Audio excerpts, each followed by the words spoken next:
What's going on, guys? I've got here a 2000 Chevy Tahoe, and I'm using this car to point out to you the location of the horn relay as well as the fuse for the horn. So we're going to move under the hood to the electrical center. This is where we can find the relay and the fuse for the horn. We pull this cover open like so, and looking inside here, we've got a fuse puller in this upper left-hand corner, which may be useful for you. And there's some spare fuses located up here. Now, this is the horn relay. This gets activated by the horn switch, and when activated, it sends power to the horn through this 15 amp fuse right here. So I'm gonna go ahead and pull this out. This is what a good fuse looks like here.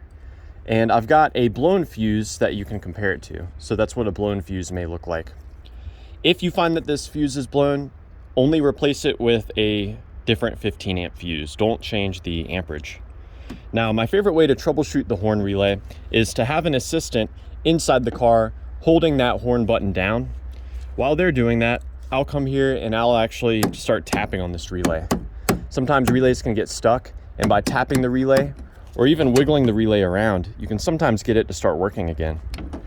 Further troubleshooting beyond that, we can actually remove the horn relay entirely and swap it with a different relay. So you just wiggle it side to side while you pull up, and we can swap in any of these other smaller relays. I'll swap in the relay right next to it. Now, if after swapping this relay, the horn does not work, well, then we know that the relay is probably not the issue. On the other hand, if the horn starts to work after swapping relays, then you know your original relay was the problem. Now, additional troubleshooting we can do, we can actually manually send power to the horn ourselves. This is real simple to do. All we've got to do is connect two different pins together. So pins 30 and 87 must get connected. And so that's going to be these two pins. So we connect the diagonal here and here.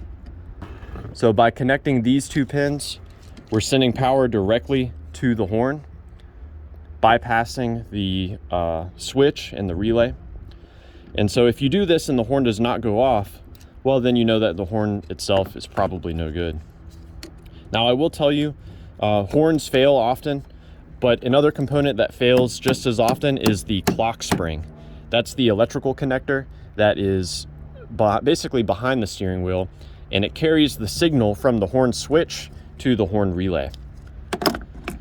So yeah, I hope that this information was helpful for you, or at the very least a good starting point in troubleshooting the horn on your Tahoe. Please do let me know down below if you have any questions or any advice. Thanks for watching.